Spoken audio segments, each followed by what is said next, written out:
नमस्कार, आप देख रहे हैं दिल्ली ग्लो न्यूज और मैं हूं आपके साथ सपना मदेशिया। शुरुआत करते हैं आज की कुछ खास खबरों से। देखिए, इस तरह के अतिक्रमण जब भी हटते हैं तो ये तो स्वाभाविक सी चीज़ें हैं कि ये चीज़ें होती हैं। इन पर कोई बहुत बड़ी लेदे की बात भी नहीं है। सवाल सबसे बड़ा इस कार्रवाई में ये है कि हमारी जुडिशरी को इन बातों पर फैसला देने की और इस तरह के केसों को एंटरटेन करने का वक्त कैसे मिल जाता है, जबकि हमारे पास 3.5 करोड़ केस पेंडिंग हैं। कुछ ऐसे केसेस भी अदालतों में लगे हुए हैं जो बेचारे मुलजिम भी नहीं हैं, लेकिन उनको पकड़ लिया गया, वो जेल में हैं। वो हर तारीख पे ये इंतज़ार देखते हैं कि साहब फैसला सुनाएंगे और हम छूट जाएंगे, लेकिन साहब फैसला नहीं देते और वो 5-5 साल 10-10 साल जेल में रहते हैं। एक बच्चा 36 साल के बाद छूटा।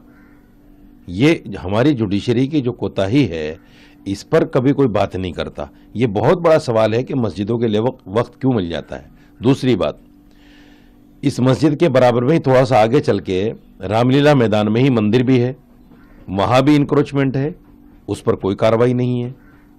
दिल्ली गेट से थोड़ा सा आप आगे चलेंगे, मौलाना आज़ाद मेडिकल कॉलेज के पास में ऑन रोड मंदिर बना हुआ है, बिल्कुल सड़क पे मंदिर बना हुआ है, उस पर कोई कार्रवाई नहीं है। बहुत सारी जगहों पर ये इंक्रोचमेंट आपको मिल जाएंगे। यहाँ क्यों कार्रवाई हुई? क्योंकि ये मस्जिद थी, इसलिए इस पर कार्रवाई कर दी गई। अगर ये मंदिर होता तो शायद कार्रवाई ना होती। बहुत सारे मंदिर रोड पे बने हुए हैं। अभी बीजेपी ऑफिस के सामने जो पार्क है, आप जाकर देखिए, पार्क के बीच में मंदिर बना हुआ है, सरकारी जगह पर, और वहाँ बराबर में इंक्रोचमेंट भी है मंदिर के पास में, लेकिन कोई कार्रवाई नहीं, क्योंकि वो मंदिर है, सनातनियों का है और ये मस्जिद थी, मुसलमानों की थी।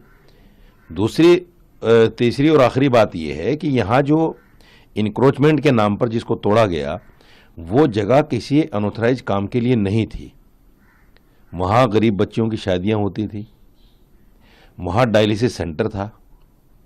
आप मुझे बताइए, एमसीडी ने या जुडिशरी ने जो भी फैसला दिया है, तोड़ा गया, जितने लोग वहाँ डायलिसिस कराते थे उनकी ज़िंदगी का जिम्मेदार कौन होगा? डायलिसिस ना होने की वजह से अगर मर गए लोग तो कौन जिम्मेदार होगा इसका? वो गरीब बच्चियाँ जो शादी के लिए अपनी डेट लिए बैठी थी कि हमारी शादियाँ होंगी, उनकी शादियाँ नहीं हो पाएंगी, वो कैसे होंगी, कहाँ से होंगी? तो ये कुछ ऐसे सवालात हैं जो लोगों के सामने आना चाहिए और इस तरह के फैसले आनन फानन में नहीं देना चाहिए। उसकी बहुत गंभीरता से जांच हो, यहाँ क्या है, क्या होता है, क्यों होता है। हज, ये दिल्ली वक्फ बोर्ड की मस्जिद है और दिल्ली वक्फ बोर्ड सरकार के अधीन है।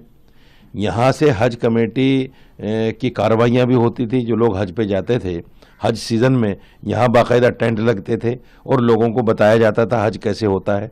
ये सारे गवर्नमेंट के अंडर की चीज़ें हैं, कोई भी ऐसी चीज़ नहीं है कि वहाँ माफ़ कीजिएगा अनऑथराइज हो। लेकिन इन सबके बीच दिल्ली पुलिस ने मामला दर्ज किया है अननोन पर स्टोन पेल्टिंग को लेकर, जो तुर्कमान गेट पे हुआ है, और पुलिस पर जो हमला हुआ है, 10 लोगों को डिटेन भी किया गया है।